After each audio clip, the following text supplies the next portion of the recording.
Coming up on this week's show, a programmer rediscovers his long-lost game on Twitch. More bad times for GameStop. And we fact hunt with Guru Larry. This week's show is brought to you by retro8bitshop.com, the place for all your retro needs. Hello and welcome to the Retro Hour podcast, episode number 209, your weekly dose of retro gaming and technology news with me, Dan Wood. Me, Ravi Abbott. And me, Joe Fox. And welcome to our first show of February. Oh, I love February because it's my birthday on the 4th. Woo! Is that a little hint that you want cards and presents? Yeah, get me things, guys. I just want Amiga stuff. I think we need to give him the birthday bumps. Yeah, definitely. As soon as we stop recording, you're getting it. Chuck me out the studio. But it is good that, finally January's out the way. You know what always happens? January feels like an absolute eternity. Rest of the year, vroom! Yeah, it's crazy, isn't it? Because you kind of crawl to January's payday and then it comes and then February's just so short. And you're just like, oh, it's March now. And of course, we've got all the the retro gaming events coming up in the summer that you can find our calendar so far on our website at theretrohour.com. We've been doing the show over 4 years now. We've had so many guests on this podcast. I mean, probably about 205 guests, which is quite a lot. I've actually made a master list of the guests, and I'm going to put that up on the website because we asked, who's your favourite Retro Hour person, or who would you love to come on the podcast? And loads of people were saying guests we'd already have. Yeah. So I was linking them to all the episodes, but I'm going to put that up online. But it is a phenomenal list. Now, actually quite worryingly though, I'm suggesting guests that we can get on Rav's. Yeah, we had them on episode 17. Yeah, he was on episode 52. So we start to forget who we've had on as well. But actually, this week's guest, we have had him on before. And we've done it on purpose. Yeah, we've done this on purpose. We didn't forget. Now, this is Guru Larry. Now, Guru Larry Bundy, one of my favourite YouTubers. I think I can speak for all of us when I say that. He does some incredible videos, probably best known for his Fact Hunt series. Now, these are videos that explore, the strangest, most shocking, hilarious and odd facts from the history of video games. And that could be stuff like, somebody's done games that were cancelled for weird reasons or big fallouts that developers had. He's a big fan of Peter Molyneux. He often talks about him in his videos. Well, his recent one was 5 times piracy helped the video game industry. Yeah. So, that it's an interesting twist on the normal tale. Yeah, and the amount of research that goes into his videos and stuff you just learn that you didn't know anything about. And actually, the series has been that successful that now he's turned it into a book. So Guru Larry's Fact Hunt book is actually going to be out next week. So we thought it might be a good time to have Larry back on the show and maybe just tell us, we're not going to obviously ask him to read the book to us or tell him everything that's in there, but a few of the little anecdotes and stories that you may not know from the history of video games and give you a little taster as to what you can expect from his book that comes out next week. So Larry Bundy, Guru Larry, is going to be our guest on the show in around half an hour from now. Now, last week, of course, we had a brilliant guest. Nathan McCree was on, giving us a story of the music of Tomb Raider. He was the guy behind Tomb Raider 1, 2, and 3. And obviously did that amazing live event as well. So the Tomb Raider Kickstarter, which was basically the Tomb Raider Suite, which had a live Tomb Raider concert, and also the one that is announced last week, which is in Paris, which is going to be amazing. Yes, Tomb Raider, we were talking last week a bit about how incredible that music is, and I think everyone who played that game, that experience of, when you first see the T-Rex and you step and something's coming because of that music. I think probably the music was 90% of the tension and the terror. Yeah, absolutely. When anything just comes out like a bear or a tiger or anything like that, it's just that tense, incredible music and that incredible gameplay as well. And Nathan he wrote all that, and then, to then go ahead and record this as well at Abbey Road Studios, which is also just such an iconic studio as well. It's just amazing. Well, we had Heather Gibson on last year who did all the level design for the original Tomb Raider so games. she worked with Nathan and they kind of work on the atmosphere in the level and how stuff would get triggered. Now, what we actually have for our listeners is a competition running at the moment, and you can enter by going to theretrohour.com, and it's basically giving away a signed copy of the title music, and this is in the score sheet. So this is a musical notation, and this is Nathan's music. It's signed by him, but also we're going to have a double deluxe tin CD set. So that's kind of your limited edition CD set with a beautiful hard tin case. And that was recorded at Abbey Road Studios as well? Yeah, that was. Well, we did have Nathan on last week, so if you enjoyed that story, you want to check out the music. I've got a copy here. Not the tin one, unfortunately. We're not important enough to get the tin one, but you are. So if you want to get hold of these, 2 copies of the signed Tomb Raider 2 title music theme, I think, isn't it, the score? and also the Tomb Raider Sweet Deluxe Tin CD recorded at Abbey Road Studios. All you got to do is nip onto our website. We're going to keep it open for another week, so it'll close next Friday, which I open my calendar on here, I believe is the 8th of February, I want to say, 7th of February, and we'll close it at midnight, and all the terms and conditions are on there, and then we'll pick 2 winners at random, and you will get those exclusive signed prizes in the post. Now, before we get into this week's news stories and our chat with Guru Larry, let's give a big thank you to this week's supporter. Now, this week's podcast is supported by the incredible retro8bit.com. Now, we're all retro collectors in different ways. Joe, you're a bit more of a game collector. Yeah, so I love collecting video games. Love collecting consoles as well. And then also I do love collecting controllers for them. I do love my modern controllers for my old consoles as well.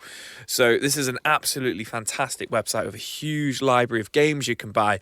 And as well as it, what I really love about it, from exploring it, from what you showed me last week, and I've been exploring it again today, is just the amount of like reproduction controllers you've got, but at just really, really fantastic prices. So really you can pick up, parts and expansions for your classic systems, new and old. So like you said, there are new recreations that you can buy in here too. And you get great deals on retro computers and consoles. Because for me, I'm more of a hardware collector. You collect your games, I like my systems.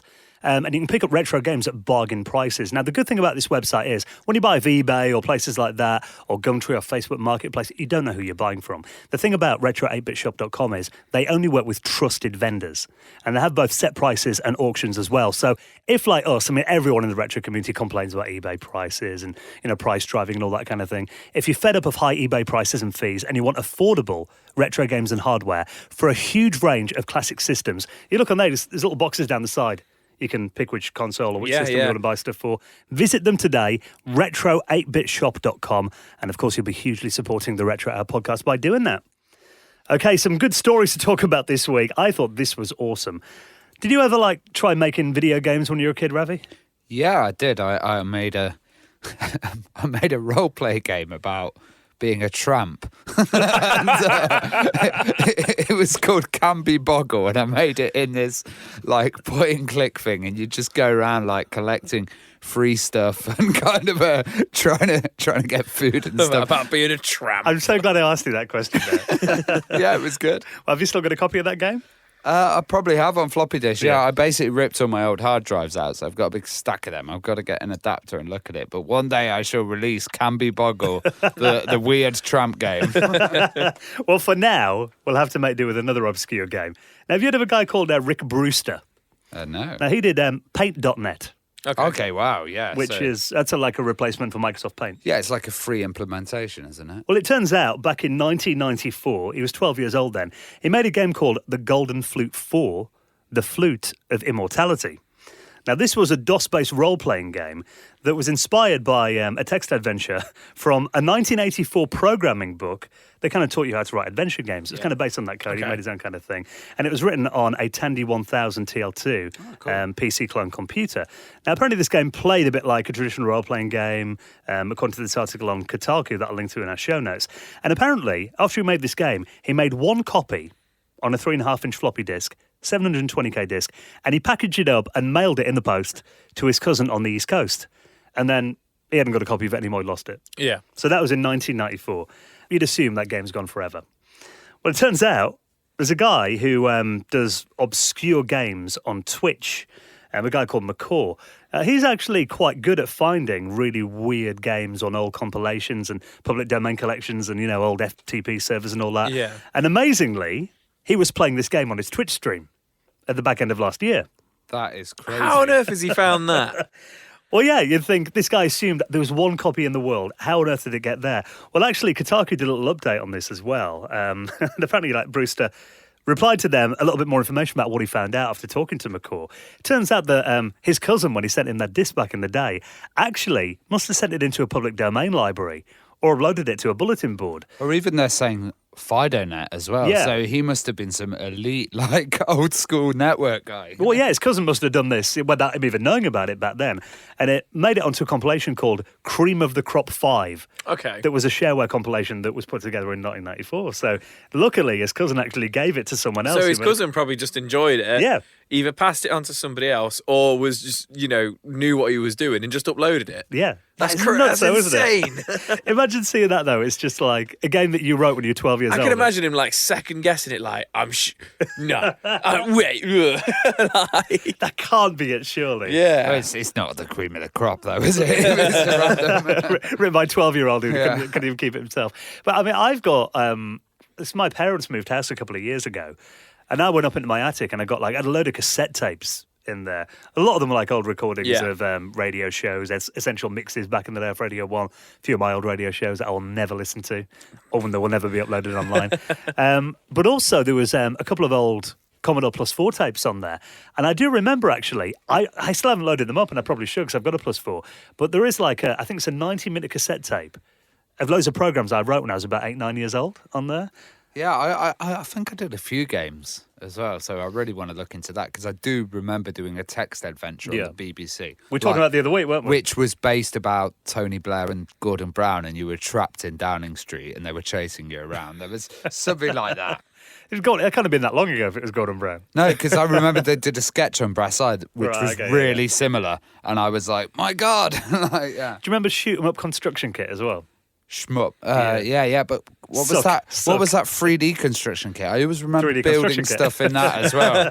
I tried to recreate Nottingham's Market Square, but the memory, I could only do like one little section in a few steps, you know? But I mean, I did love that about back then. It was so easy to kind of just jump in with programming and make games as well. Whereas today it seems like it's not as easy to kind of just jump in with these systems, especially if you've got consoles and stuff, I guess. But yeah, it must be awesome, though, to make something so long ago and just rediscover it after all that time. Yeah, I'd love to.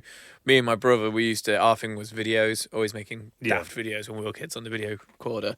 And it'd be amazing to see them now, and just cringe at them. So I can only imagine how that must have felt to have seen that. The videotape was a rarity, so you probably re-recorded all over them, right? Yeah, absolutely. I think I was talking about this on the show the other week. Actually, my uncle gave me a load of 8mm tapes, and there's me and my brother on there playing like cannon fodder in our bedroom in like 92, 93. Yeah. So I need to go through and rip all That's that. the first version of the Retro Hour. You need to get that up, mate. And so my missus said, you were the first YouTuber. There you go. But yeah, it's awesome. And actually, someone was saying on one of the... I was reading a discussion the other day, kind of following on from this. Someone was saying, how much classic shareware in public domain is actually archived and how much of it has been lost forever. So you'd imagine that all of it got put on the internet. There must be, discs that are rotting in people's attic with this code on and, it's going to get lost forever. People should definitely get up there before it's too late and get them all uploaded to the internet, I think. Now, maybe you're a fan of the Game Boy back in the day. Do you have a Game Boy? Me, I have many, many Game Boys. But yes, I was a big fan of the Game Boy. Absolutely loved my Game Boy Pocket. Did you ever want to play it on a big screen? Yeah, you know what? I always wanted the Super Game Boy when I was a kid. Went over to a friend's house once. It was one of those friends, friends with him at school. Only ever went to his house once, and he had a Super Game Boy. Wow. And I remember thinking it was the most amazing thing ever. And there was about 5 of us who went over. And he just got Street Racer for the SNES, and they all wanted to play that. But I was blown away by the fact that he could play Game Boy on his TV. Yeah. But all the other kids didn't care. So he literally showed it me for 20 seconds, and then that was it. And I didn't get my hands on one until I was 20 or something like that. So yes is the answer to that question. See, I used to watch it on Bad Influence when they did Game Boy reviews. They'd have them up on the big screen behind them, and I was all, how have they done that? It's obviously using that cartridge. Well, now, if you've got a bit of a nostalgia for playing your Game Boy games, you want them on a big screen, Yeah. Imagine playing Game Boy games on your 65-inch telly. You can do that now with the Retron Jr.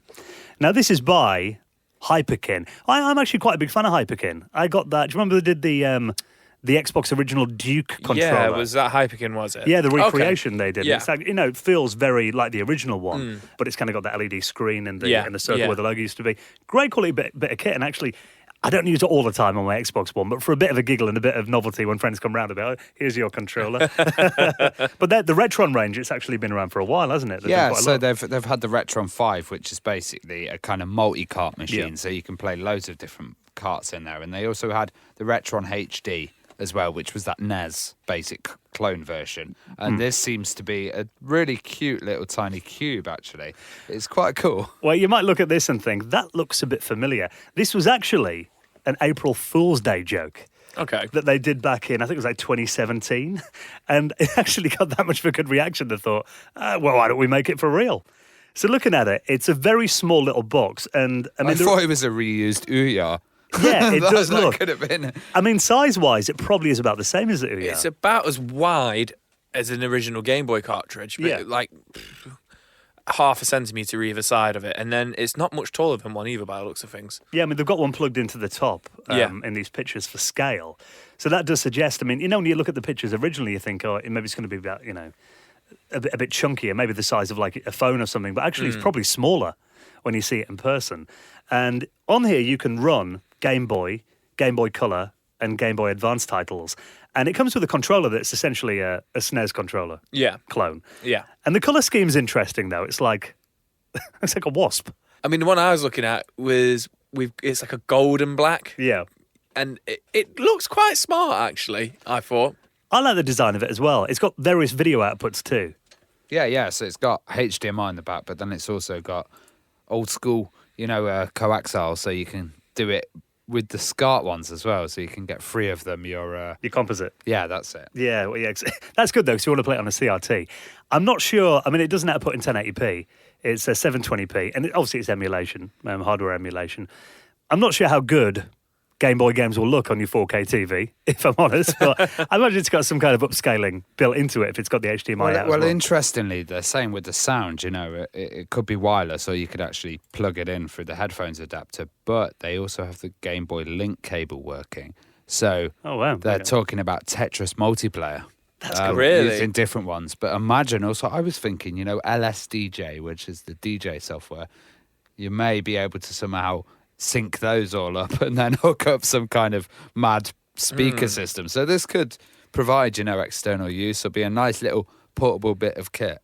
A lot of things I've been seeing on Twitter and Reddit about it, though, is like people are like, why would anyone want to play Game Boy games on a TV? Like you mentioned then, the cart that came out on the SNES. Yeah. You had the Game Boy player for the GameCube as well. Yeah, you did, didn't you? I didn't have a Game Boy, but I'd happily sit there and play Pokemon Red all day on a big TV. Yeah, some people want to kick back and play, there's a lot of big RPGs and stuff on the Game Boy, so obviously the majority of the library is just kind of pick up and play puzzles and puzzle games and stuff like that. But like Link's Awakening, obviously you've got the Switch version of that now, but Link's Awakening, Pokemon Red, Blue and Yellow, Gold and Silver, I can see people sitting back and kicking back and playing them on the big screen.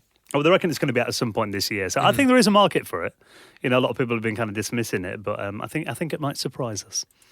As someone who's not having the best start to 2020, is it time for the weekly video game shops are dying section of the show again? It's not GameStop again, is it? I'm afraid it is. No, they had a really bad... I mean, obviously, for game shops, Q4 of the year is traditionally the strongest one. Yeah. Your Christmas market, that's like, the most important quarter of the year. Well, it turns out GameStop in America had a pretty bad festive period, a revenue loss of 27.5% compared to Christmas the year before. And apparently they're going to be, there's a lot of layoffs happening as well, I've been reading now, on store closures again. And, we have talked about it every couple of months for the last few years. That, these GameStop in particular seem to be getting hit really hard. I mean, here in the UK, we had, Game obviously did go under at one point, got rescued. Yeah. So it's difficult to be in the high street gaming market as a mainstream gaming shop, I think. Well, I don't know what's going to be left of GameStop, because they were talking about this kind of retro areas that they were going to do resurgence. But then I'm reading this and they're saying, they'll be closing 180 to 200 underperforming stores by February 2020. That is crazy. What I think is quite interesting about it as well is they're blaming the announcements of the PlayStation 5 and the Xbox Series X. Yeah.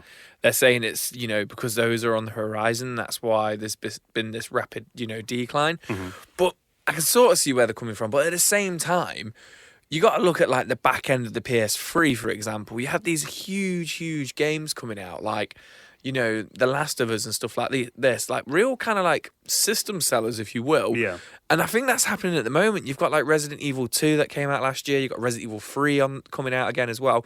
There's these big games coming out for essentially consoles which tens and tens and tens of millions of people have got. So they should be selling, these games are, they're not selling like a couple of 100,000. No. They're selling millions upon millions. So I don't think it is the PS5 and the Xbox Series X. But I also think it's the markup. So like me and Dan. And Dan were in Ireland recently. Yeah. And we went to the GameStop there and I was going, look, they've got the new Leisure Suit Larry game for the Switch. And he goes, okay, looks on his phone. Half the price. Half the price straight away. On Amazon. On Amazon. And that's what I was getting to. It's Amazon, and people say, oh, Amazon, making these shops go under and stuff like that. But the reality of it is they're selling it for cheaper. So why would people, I don't know, why the only benefit I see from going into Game in Town or whatever is you want it there and then. You're like, I want to go get that game there and then. But even then, Amazon's trying to get onto that now as well. Well, also they're kind of blaming the Xbox and PS5 because they're saying that they're seeing growth in the Switch platform. That's their probably strongest area of growth at the moment at the Switch. And if you think about it, they've introduced the Switch Lite as well, which is a whole new lower range that kind of younger kids can get involved with and stuff. I think, there is always, when a new console generation's been announced and your system's going to get replaced, there's always got to be a few more cautious people buying it then. But I think, I look at really those systems, most people are not going to buy them on day one. And if you're buying for for example, my little nephew, he'd be perfectly happy with an Xbox One S at the moment or something. Yeah. He wouldn't want the latest one. So the games are going to be more expensive for it. There's not going to be any good software for it for at least a year, 2 years. Yeah, but then funny you should say that. I was talking to my brother about it the other day, and he was saying that I think they're going to do GTA 6. There's a lot of talk about that recently. And I was like, I think they're just going to do what they did with GTA 5. It came out right at the end of Xbox 360 and PS3. Everybody bought it on that. Everybody's got that consoles. It sold so well. And then they released it again a year later, or 2 years later or something on Xbox One and PS4. I was like, they're probably going to do the exact same thing again. And he was like, you know what? I wouldn't be surprised if they do it as a launch game to sell the consoles. Maybe. Yeah. And he reckons it's going to be a PS5 exclusive. I don't know about that. But I don't think he's a million miles off the ball. He's not. He's in the ballpark, I think. I mean, they're blaming the lack of games as well being sold. I mean, I was Borderlands 3 that, I know we're going a bit off retro here, but it will all tie in. But that apparently 75% of the sales I was reading the other day were digital. Really? Yeah, which that surprised me, if that is the case. I believe it was a high number. What shop's thriving that you see, and I see CEX is absolutely thriving in this time at the moment. I've seen so many kind of items out there, and the trade that's being done at CEX is mad. So I think the fact that they're not embracing trade-ins and stuff, I don't see that much trading going on at Game or GameStop. What makes me sad though is, we've talked before about... There's a few refurbished items, but... Yeah, we've talked before about our memories of game shops when we were kids or teenagers, and it's always going to be nostalgic for us, but I think, it's inevitable that it's going to get to the stage where, like Blockbuster, there's not going to be game shops on the high street, which is a sad thing. But I think maybe it won't be the big brands, but maybe the independent shops will survive. But the fact that GameStop were really wanting to go into the retro thing, that story that we covered last summer, I don't know how many stores have converted into that, but... that is an interesting move. You turn them more into little mini arcades where people can come and play games of all generations. But just like you said, we were in GameStop last weekend. If I can go in there and open something on my phone and I can find it on Amazon instantly for half the price, it's a tough sell. Why are you going to do it? And it's not like you're like, oh my God, I've got to play this game right now. The people who've got... Yes, children can be like that, but children haven't got access... They have got access to Amazon, but they don't have access to order it and stuff like that. Whereas you, fully grown-ass adult, you can go, well, if I want to play Leisure Suit Larry, I'll just order it now and I'll play it tomorrow. Yeah. Do you know what I mean? You've got the patience. The game is probably that good that I have to play it there and then. Exactly. But I'm just, I'm just using that because you used it as an example. Yeah. But and I'm hoping it doesn't happen. So I like walking into game shops, and I like having them around. So it'll be a sad day when they're not there anymore. But right, let's talk about actually going to physical things, places that we can go. Sega World, you've talked about that in the past. You went there, Trocadero Centre in London. Lovely, expensive place. It was good though. I remember going in there and the whole place was themed like a giant pinball game. So I think Sonic Spinball or something was big. Oh, the elevators were, the escalators. Yeah. And they had go-karts inside, shooting arenas. Oh, it's great. It looked an amazing place. When I moved to London, probably about 2007, 8, there was actually still remnants of it in the Trocadero Centre. You go up and it was still the kind of, the piping sections around the escalators and that kind of thing. Okay. And you could look around the colour scheme, you could tell it used to be Sega World. Obviously nothing like that over here anymore. But the next time you go to Japan, you could be visiting Super Nintendo World. Yeah, so it's coming to Universal Studios in Japan, isn't it? Which is... I'm really, really, really, really excited about that, and I think it's going to the American one as well eventually. Okay, I could be. I'm pretty sure it is. But yeah, they've released a weird mashup trailer music video to announce have a listen to this. So,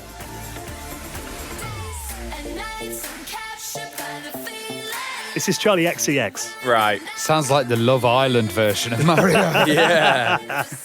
Well, it's a really weird video. You're right, and it's got, is it Gelantis? I don't know. I don't even know who that is. I think they did that peanut butter jelly song a couple of years ago. It was in the charts.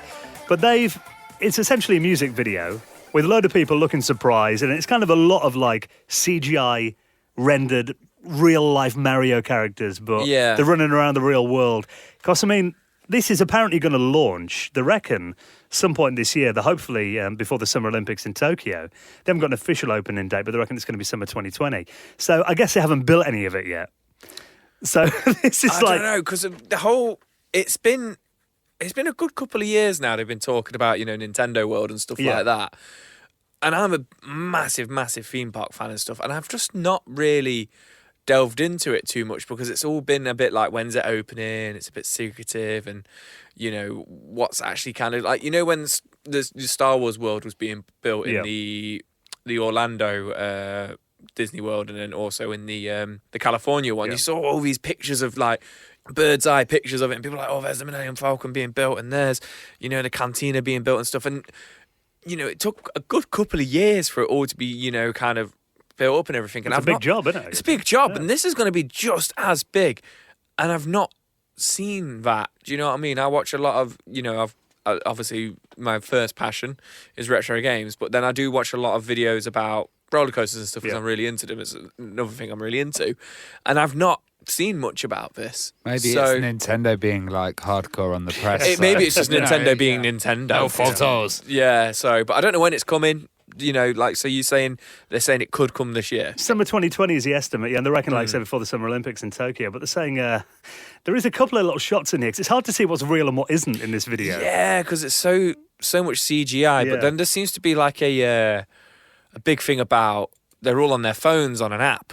And I know Nintendo are getting big on, the Mario Kart game and stuff like that. Yeah. So I'm kind of worried that it's going to be more like virtual kind of thing. Yeah, like it's obviously going to be real and there's going to be stuff there, but then there's also going to be this whole kind of like, I don't know, like augmented reality or something about it. I'd much rather just go on like a, Rainbow Road bloody roller coaster or something. Do you know what I mean? I think that's so much more like immersive than kind of doing it on your phone, if that makes sense. Well, some of the stuff we do know that is real is in here. There's apparently a Mario Kart attraction where it looks like 4 people to a kart. So that'd be amazing if that's imagine the real courses. That'd be so good.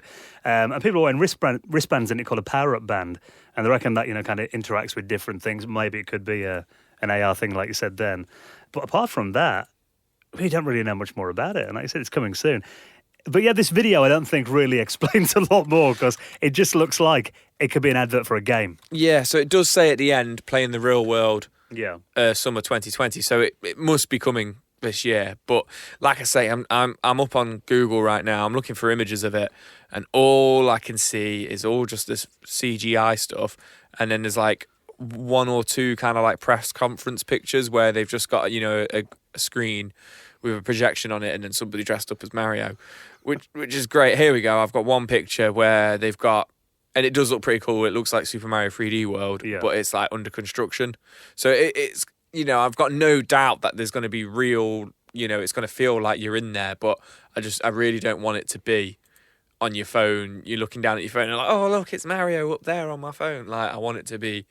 I don't know. Maybe I'm completely reading it all wrong from the trailer. It could be great though. I'm thinking if there's kind of like, so this Mario Kart thing they're on about. Yeah. Imagine you get the actual carts and you're sitting in like double dash. Yeah. You and your mate in there. Kids only. Yeah, but maybe have you ever been in like roller coasters where it's kind of you're surrounded, like the images change? It's like a big screen essentially. Yeah, and you know what? Universal. I've been to Universal in Florida twice, and without having an actual headset, but these kind of like virtual reality immersive rides, and they are really, really, really cool. And there's nothing like you just on the roller coaster, you're just on the ride and you just get thrown about. So yeah, if they're the same as that, then I'm definitely 100% all for it, and I'm sure I'll be visiting Japan again. There's an excuse. I just want to play at Moo Moo Farm in real life. Yeah, awesome. The cows and everything. So yeah, I mean, it seems like Japan is like it's a place that I'm hearing a lot more people are going to now. As an attraction for video games, so that's only going to help. Let's talk about a cute story, one that's going to tug on the heartstrings. A dad adapts a controller for his disabled daughter. Yeah, so this is really cool, actually. This is on the BBC at the moment. I've seen it all over the internet, but it's got some really good talking points. So basically, Roy Steele, he's got a daughter called Ava, and she's disabled. She's unable to play on her Switch. Yeah. So he's used this device, which is really cool. We covered it last year. It's the adaptive controller from Microsoft. Now, you wouldn't think that the adaptive controller from Microsoft would actually work on the Switch, but he got a bit of advice. And the advice was from the actual founder of Microsoft's Tech Lab, who helped him with the controller. And what he's done is he's created a box that goes on top of this controller that has arcade parts on it. So it has the arcade buttons, but it also has the, easier controls. It's got twin stick arcade sticks as well, like nice big batons. Yeah, micro switch ones, basically. Yeah, and what he says is, she can now enjoy this game, but what he can do is he can slowly adapt it so that it's easier for her hands to, get to the buttons, move the position of them. And he was doing a demonstration, and we link it on this article. And, she's got a button assigned to the map. She's got buttons to do everything, really, so she can fully enjoy a game of Zelda. And I think this is awesome to see, disabilities kind of being helped with this accessible controller. That's the thing, because video games, we often don't think about it as able-bodied people, that you do need quite a lot of dexterity, and, you need both hands to work with most controllers. And I think that is a big area where the video games industry has always kind of lacked, really, hasn't it? It's, making games accessible to everyone. So that's a really good step forward, I think. I love the fact they use arcade parts as well. That's really cool. That's awesome. Now, before we get into our chat with Guru Larry this week, let's talk about this last little story. Can anyone remember off the top of their head the contra code? Go on, Joe. It's like the Christmas quiz all over again. Right, give me a sec. Give me a sec. While he Googles it. While I'm Googling it, no. All what comes to my head is up, down, left, right, A, B, start. That's Sonic the Hedgehog level select, I think. Up, down, left, right, B, A, start. There we go. Now, why is this important? Didn't read that. This is kind of another one, talking about cute little things for the kiddies. This is a toy, a Fisher-Price toy. What is this? It looks like a game controller.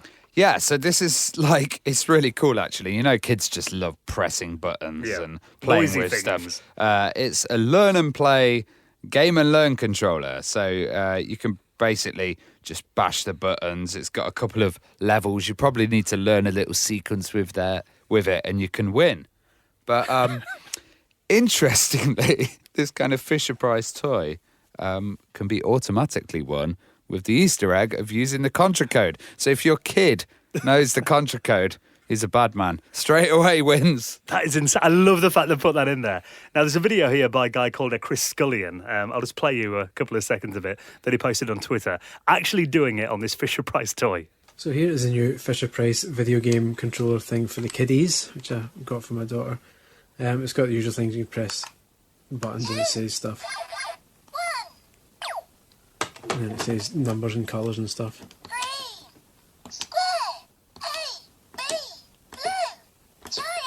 But, amazingly, if you put in the Konami code, so that's up, down, left, right, B, A.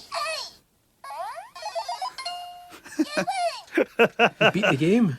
Awesome. That is incredible. So that obviously the programmers behind it put that in as a little Easter egg, but I want one now. But he's you're just like, I love one of them. But he's probably been sitting there for an hour just playing around with that, when he's bored with his kids and gone, whoa. I don't know. I would imagine rather than him accidentally coming across it, he probably just put it in for a laugh. Yeah, he's aware of the contra code and he's just like, hey, up. That is absolutely beyond cool, though. So, yeah, well done, Fisher-Price. Okay, we've got our retro picks coming up in a minute, the things that we've been looking at in the world of retro that we've been enjoying over the last 7 days. Before we do that, though, let's give a big thank you to the people who've supported the Retro Hour podcast. Now, you may know that this show comes out every single Friday. We've been doing it for 209 episodes now. We could not have got this far without your support. Now, all we ask is, if you want to put a little tip into the hat, that's all it is, a little tip jar that we have, and obviously all the money that we raise through this goes 100% back into the running of the show, and let's just keep bringing it out every week for you, completely for free. The show will always be free, but if you'd like to help us out with the running of it, that is massively appreciated. Now, you can do that by going to our website, theretrohour.com, click on the supporters tab, and then you can donate via PayPal, any amount, big or small, and for doing a donation, you will find yourself in the Retro Hour Hall of Fame. Like this week, David Pierce, Alex Rogers, Carl Curras, and Graham Lacey, who all made donations into the running of the show. That is massively appreciated. Thank you so much. And if you'd like to do the same, you'll find it on our website at theretrohour.com.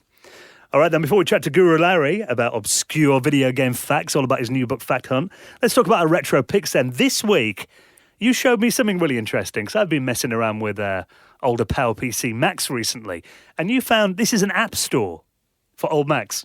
Yeah, so, you were showing us this kind of a while ago, OS 9, obsolete. Like a website that had all the software A website that had all the software, that had every version. Well, your kind of leopard guys and snow leopard guys, the PowerPC guys, they're basically been left unsupported. There's been no updates or anything. So what's happened is the kind of fans, the community have got together and they've created the PowerPC App Store. So you can download this for your Mac. It will have all the kind of up-to-date latest versions of the PowerPC stuff. That includes the browser, which is really good, but stuff like SketchUp as well and like Spotify. So, I've been running Spotify in there, SketchUp, can listen to my tunes, I can do some and it 3D works. designing, all works completely fine, yeah. And it's available and it's free. That's great, because one thing that you'll find with trying to get software for older machines is often the links on websites are dead, or it's old FTP sites that have been taken offline. Yeah, and also the best thing is they have look and feel as well, and they have all these skins. So I've got a Yosemite theme at the moment, and you can get Sierra themes for all the latest version. You put it on, makes all the menus transparent, makes it pop up and feel like a kind of modern Mac as well, and you've got all your torrent programs on there, Office programs as well, 10.4 Fox as well, which is the browser for optimized for the PowerPC. That is good, because there's one thing that, I did a video about the Power Mac G4 last week on my YouTube channel, and the one thing you find is, PowerPC Macs, obviously they've been discontinued since about, I want to say 2006. Yeah. But if you use like an old Windows machine from that era, there is still software that works on it, and you can still install, like, if you put a bit more RAM in and an SSD, you could probably run Windows 10 all right on like a Pentium 4, for example. Not speeding fast, but the fact that Apple just cut it off, didn't they? And you've got these machines that are capable, just finding software for them is... Yeah, as long as you don't play YouTube, it pretty much does everything else, Well, Joe will be out of luck, because your pick this week is a YouTube. It is a YouTuber. So I've been watching a guy called Ink Ribbon, who is more obsessed with Resident Evil than I am. So Resident Evil is probably one of my favourite game franchises of all time. And this guy just does really awesome videos about Resident Evil. Been watching them all week, falling asleep to them at night. And he just does cool stuff, like plays mods of the original Resident Evil where you can play as Barry, Ravi's favourite character.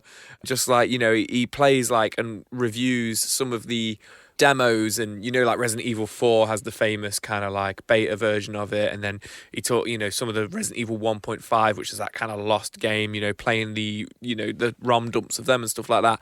Just really is interesting, and if you're into Resident Evil, just really cool videos to watch, something a little bit different. So I just thought I'd give him a shout out. Yeah, absolutely. I'll put that in our show notes as well, and check out his channel. This week I found something good if you are a collector of retro systems, or maybe you want your systems to look mint. The one thing that we all did, and I've been guilty of this, and I know your mum's been guilty of this. Yeah, my mum's very guilty of this. Throwing out the boxes for your old systems and games. Because, how much more money do they go for if you've got the original boxes? It can double them sometimes, depending on the console, can't it? And I only collect boxed. I kind of wish I did, but the amount of systems I threw boxes out for, because, back in the day, they're disposable, we didn't think you'd need them. And I'm guilty of doing that in my recent systems as well, which is stupid. Should put them in the garage and keep them. Well, there is a guy who's currently producing new boxes for Amigas at the moment. So these actually are quite expensive. The currency, I'll link the website in our show notes, is in Swiss francs. Okay. But I believe they work out at about 50 euros each. Okay. Which is quite pricey for a cardboard box. Yeah, because you might be able to find them for that much anyway. But when you look at these are brand new reproductions. Yeah. And the high quality than the originals, and the glossy as well, so they're not, damp and wet won't affect them, that kind of thing. And they do look like they've just literally rolled off the factory floor, like back in 1992 or something. They look incredible. And he's done them at the moment for the Amiga 1200, 500, 600 and CD32. I've seen him on a few forums saying he might be looking at doing these for other systems as well. So, if there's a demand for it, it is expensive. But one thing I think is quite sensibly done is inside the boxes, it mentions that they are reproduction. Oh, okay. So I'm just thinking he's not going to get sued by them anyway. No, I guess it stops people trying to sell him on as saying, "Oh, this is a mint." Yeah. This is a mint version. Well, one thing I've noticed on his site as well that he's done is case badges for the Amiga stuff. Yeah. And usually you get these kind of silver case badges on eBay, which are printed ones. These look white and close to the original, which is amazing. I think I'm going to buy a couple of these for my 4000. Pretend it was like a 040. Well, that's kind of his mission, I think, to make them look as close to the original as possible. It's like you said, there are lots of people that have done like kind of their own versions of it, but they don't look like, like you remember. I mean, he's doing them in small batches, so the prices are going to be quite high. I mean, you're not going to find them in like Staples or Office Supply, whatever's around now, but GameStop. Yeah, exactly. Maybe it's a new market for GameStop. Could rescue them. Retro game boxes. But yeah, I look at that and I'm thinking, can I justify paying 50 quid for an Amiga 600 box? But then I'm like, when am I ever going to get the chance again? So maybe I'll bite the bullet. Oh, just to put it in your garage. Yeah, just to put it in my garage. You shouldn't have shown me this site, Dan. It's dangerous. I'm looking around. God. Ravi's got his credit card out, so if you want to check it out and do the same, everything we talked about in this week's show will be in our show notes, along with everything else at theretrohour.com. Check out the events we've got coming up over the summer as well. And now, let's get into this week's very special guest. Guru Larry joins us again to talk about his amazing new book, Fact Hunt. You're listening to the Retro Hour podcast, and let's welcome on this week's special guest, getting stories about some of the strangest, most shocking and hilarious and captivating things from the world of video games. Someone we've had on before, but it's actually been quite a while. Let's welcome him back to the podcast. Guru Larry, welcome. Hello there. I've actually been here the whole time. I've just kept very quiet in the background. It's on that fader with Skype on for 3 years. Yeah, I'm the one who's been making that hissing noise all these years. Well, it was 2017 the last time we had you on. And actually, before we started recording, you mentioned that's when you started writing your book. Yes. Literally, yes. So we're sort of top and tailing it, aren't we, with this? So, I mean, obviously people know you from the Fact Hunt series on YouTube, I'm sure, and that's what the book is about as well. I mean, for those, that 1% of our audience that may not have seen it, what's Fact Hunt about? It's uncovering sort of funny anecdotes from gaming history and stuff like that, and stories, things like that. Just some of the weird stuff rather than just giving off a list of, did you know sort of facts. It's just the funny stories behind everything and stuff. A lot of things that everybody's forgotten about as well, lots of weird things. From the past. Do you kind of have a knack then for remembering, obscure facts and trivia? I do. I've got a quite sort of good memory for sort of remembering things I read as a kid and stuff like that, and then bringing them back years later. And what's been your most popular Fact Hunt video? It's the most popular one in terms of views. It was games. Unbeatable games due to the developer being a douchebag, really. I see. Basically, they purposely made the game unbeatable. Yeah. So, yeah. And I remember I watched that video when it came out, and I remember there were loads of different reasons, wasn't like some of them were kind of... Was it like one guy did it as like a protest or something, and there was some that just didn't have the time? There's various reasons, I remember. Yeah, some of them didn't have the time, and some of them like run out of memory for the game, especially Spectrum stuff. And another one just thought nobody'd ever be able to beat the game, so why bother putting in an ending and stuff? So... I mean, how long have you kind of had this, knowledge for video games trivia? I mean, did that kind of go back to when you were a kid? Were you like that? Yes, tell them everyone pretty much so. Yeah, I mean, a lot of the facts I've read as a kid out of Amstrad Action and stuff like that. So the big one I remember was, do you know the game Squeak? The little puzzle game, sort of that fluffy yellow thing. It came out on the Game Gear as well. Slider, it came out on that. Anyhow, they had to record the Amstrad version because the programmer put in swearing. So, and for years nobody believed me in that until I managed to dig out the original sort of piece of Amstrad Action saying, he's been recording that because they found an earlier build of the game where they just messed about with it one night and they accidentally gave that to US Gold and released that. No way. Yeah. That's the thing back then, though, before you had the internet to check things. I remember hearing all these, playground rumours about stuff that you'd find in games, and, you had no way of verifying it back then, did you? Yeah, it's always my friend's older brother's dad works for Microsoft and things like that, And there was always kind of a disconnect as well with the programmers. Do you think a lot of it was like programmers trying to, passively aggressively have a go at management? I think so. There's a lot of the time they sort of snuck stuff in. I've done a video on sort of hidden rants in game code and stuff like that. And there's quite a few famous ones, like Richard Applin. He'd done he used to write entire diaries of rants in his game code and that, to the point he had to release Final Fight on 2 discs. His hidden rant code was so long. Wow. That's amazing. And with all these like facts and trivia, just kind of like swirling around in your brain and stuff, I guess it must be really difficult to decide what video to make next and what's a good story. How do you do that? Well, it's a case of sort of sitting on them and trying to find sort of relevant ones to join them with as well. I mean, sometimes I got like a really good one and I'll sit on it for years. I mean, I've sat on some of these like 4 or 5 years at the moment, just waiting for something relevant to come along. And others just sort of come up in 5 minutes, really. The next one's coming up in 5 minutes, actually, when I come. So. And what's that going to be? Can we get an insight? It's about game crashing glitches. Oh, okay. That brick your console. Oh, really? Oh, okay. Yeah. That's pretty interesting. Brick your system? What, as in like break it? Yeah, literally make it unusable. Can you tell us one of them then? What? Well, if one of them was Diddy Kong's Quest on the Super Nintendo. There's a way to brick the game, and it literally ruins the cartridge. You can't do anything with it. That's crazy. I never knew that. Such a popular game as well. Like I was expecting you to say some really obscure Spectrum game or something very mid 80s primal, but not something from that kind of era. Wow. No. And I've got some for the Nintendo and stuff like that as well. That's actually bricking virtual consoles and stuff. So Joe's going to try it out when he gets home. Yeah, I'm going to definitely keep an eye out for that one. So yeah, to try it in. Basically, you could ruin somebody's console with it if you type it in or like a certain password and stuff. It ruins their games and that. So that's crazy. It's like the equivalent of typing in boobs in the computers and Dixons as a kid. Do you think after that video there's going to be loads of people like, oh, I'll type this code into your game and get you onto the next level? I think there's going to be a few angry people saying, my friend did this for a laugh and that. You owe me a free game. So why did you decide to actually put it into a book then, rather into your YouTube videos? I don't know. I've always wanted to do a book, but I sort of got asked along to do it.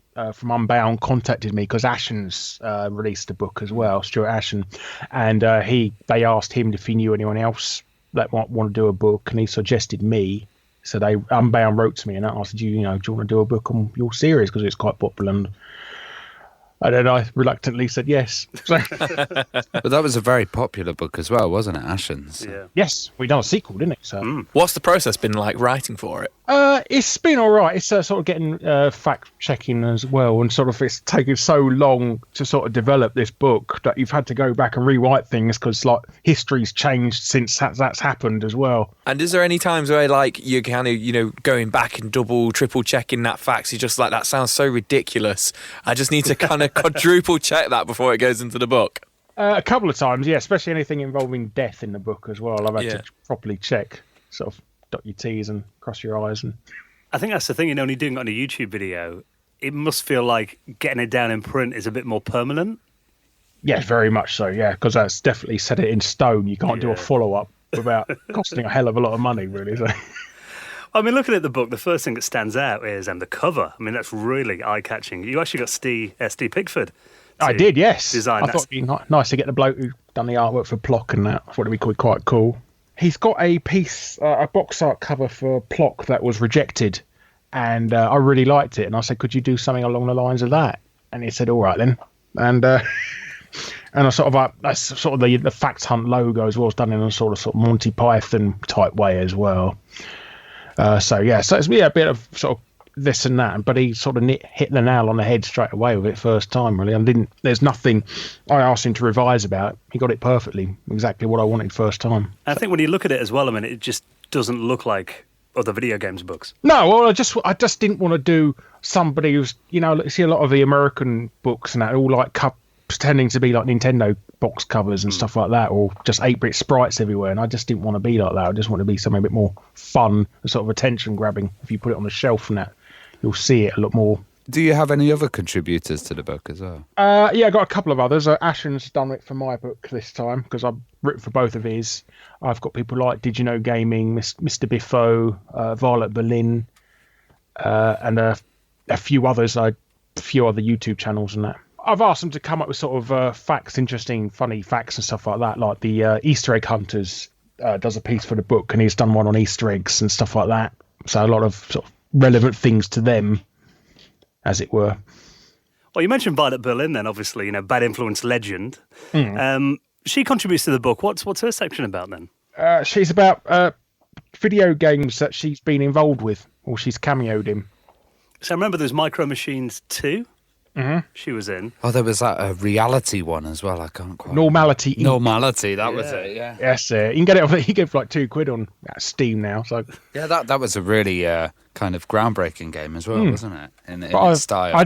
I found out. Well, I found out from the book, the article she wrote for me, that she was also in one of the Tony Hawk games as well. So that was quite a surprise. Which game was she in then? What? Tony Hawk Underground. I don't know if it's 1 or 2, but yeah, she was in one of them, so that was quite a surprise. Yeah. Was she a playable character then? Or? I believe so. At least she was a skin in the characters. You could choose her as a sort of selectable character type skin type thing.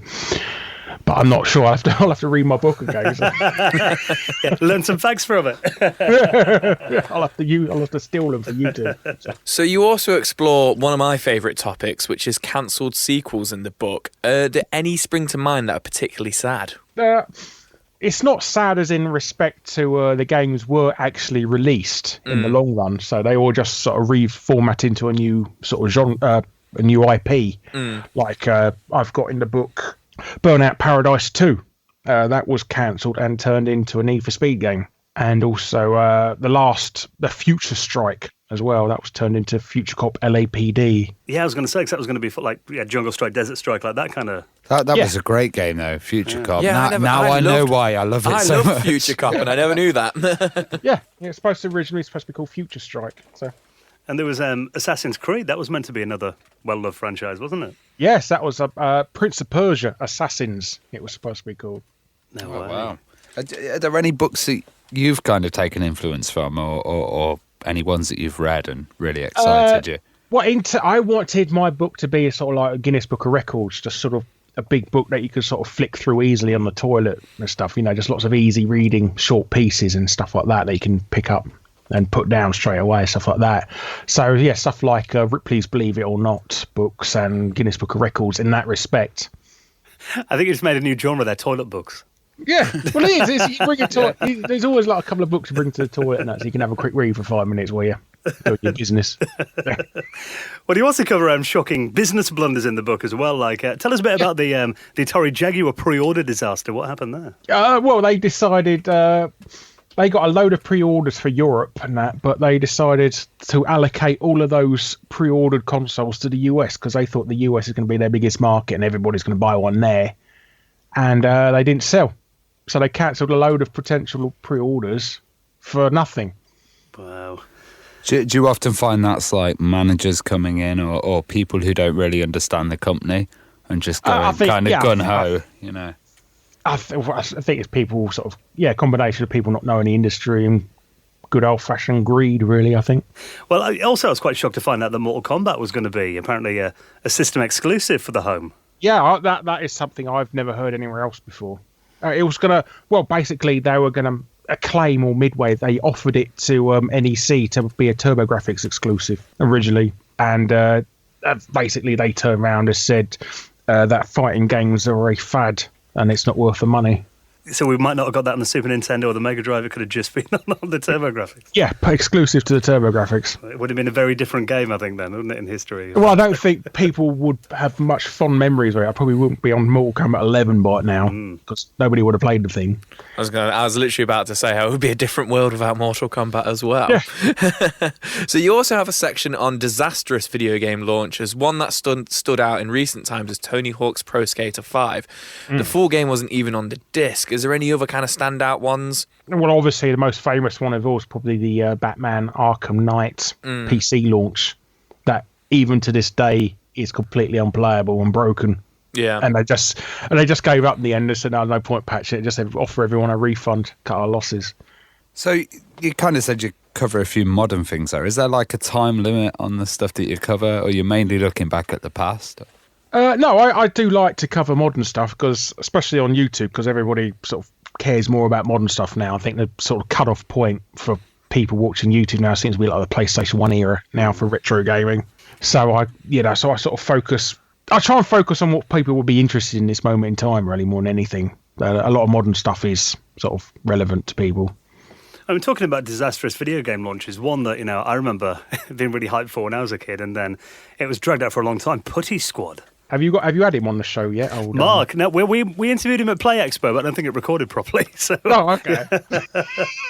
I think we've asked him to come on about 10 times, but he hasn't since. Yeah. So. No, I heard it was found on a DAT tape. That's what I heard. No, Mark's lovely. I think it's a case of sort of promising more than you can do, sort of Petermology syndrome, as it were. You know, sort of promising the world and giving you nothing. He offered everybody a free. I mean, when the PlayStation 4 version of Putty Squad came out, he offered a special edition that you got a free copy of the long-awaited Amiga version for free with it. On a disc, if I recall correctly. On a floppy disk, yeah. And he suddenly said, "Oh, sorry, we can't find any discs." And there are websites you can get discs off these days. Yes. Yeah. Well, apparently he doesn't know how to use the internet, and also he sort of debunks an interview with Eurogamer calling them sort of liars. You know, I never said that, even though there's video of me saying that. So yeah, I remember that it was a demo on a magazine cover disc, and then it got found and it got released free eventually. But then it came out on the PlayStation 4. I mean, that must have been, people took the mickey out of Duke Nukem Forever. I think Putty Squad is about a 25-year wait, I think, for. Oh yeah, for that absolutely. game. I mean, it did come out on the Super Nintendo. Yeah. As well, but I think the much hyped Amiga version. So I think he couldn't get it to work in the end. He had to get a fan sort of offered to finish it off for him, and he put it on his website for free. So it was an ex-pirate, I think, actually did it. Oh yeah. Well, there's a section in the book as well about games that were renamed. Now, we mentioned Tony Hawk's before. People forget the first Pro Skater game had a different name in the UK. It did, yes. Tony Hawk Skateboarding. What was the deal there? Because they thought people would think it's a video game about ice skating. Yeah, that doesn't surprise me, actually, with the British. Yeah. Well, there was a lot of fights between skateboarders and bladers back in my day, so maybe. And any other kind of games that were renamed that kind of spring to mind? I know Puckman was a famous one. Yes, well, obviously, yeah, because they changed the P to an F. Yeah.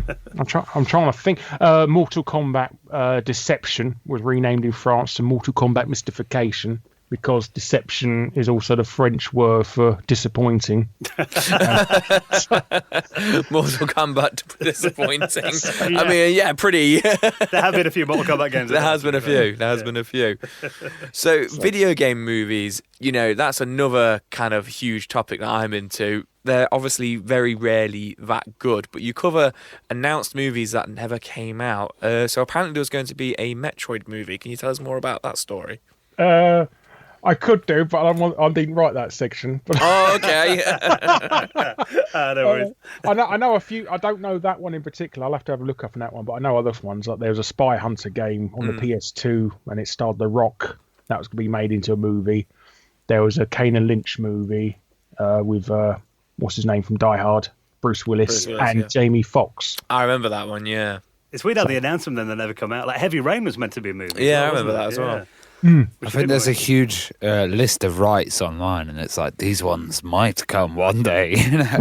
Well, there's going to be a Crazy Taxi movie at one point as well, wasn't there? So. Yeah, wasn't it like last year or the year before where Sega announced like a Golden Axe movie and Shinobi movie and everything that we still haven't seen the light of day of yet? Oh, that's because Uwe Boll doesn't make movies anymore. That's why they're not being made for Sega. Crazy Taxi might be a good one, though. Yeah, I think they said it's going to be like, there was planned to be like, it's a mad world. So, sort of a crazy dash. Or maybe it's like Smokey and the Bandit type movie or something like that. Maybe they're trying to go for. You'd go see it, wouldn't you, Jay? Yeah, 100%. I'd go see them all. Oh, yeah. Well, there is a section in the book just like random facts, some kind of quickfire stuff. A lot of them kind of really caught my attention. I didn't realise some of them. Like, for example, the PlayStation 2 was technically not a console at all, according to Sony. Well, in Europe, they thought they could get a tax break if they declared it as a computer rather than a console, and that's why they bundled Linux with it at launch. And then they kind of panicked and removed it when they realised everybody could do piracy. Exactly, yeah. And Flashback, that game by Delphi, it's one of my all-time favourite cinematic platformers. What was the link with The Godfather then? Basically, they pitched it to US Gold because they had the rights to The Godfather at the time, didn't they? Yeah. They made that Amiga game. Basically, they wanted to make a Godfather Part 4, but it was set in the future and in space. That would have been Flashback? Yeah. Wow. And what about The Sims getting inspired by a house fire? Yes. Yeah, it is. Will Wright, he got paranoid.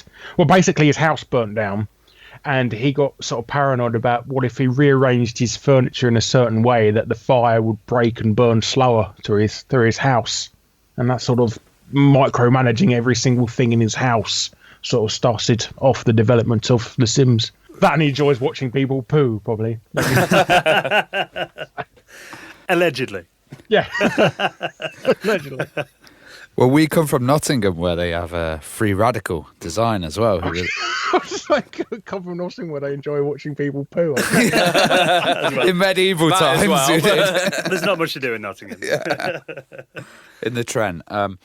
No, we have free radical designs there, and they were developing Time Splitters, and you cover a lot of cancelled games in the book. So I was wondering what happened with Time Splitters 4. Time Splitters 4, I believe they said they cancelled it because they didn't like the cover of the box.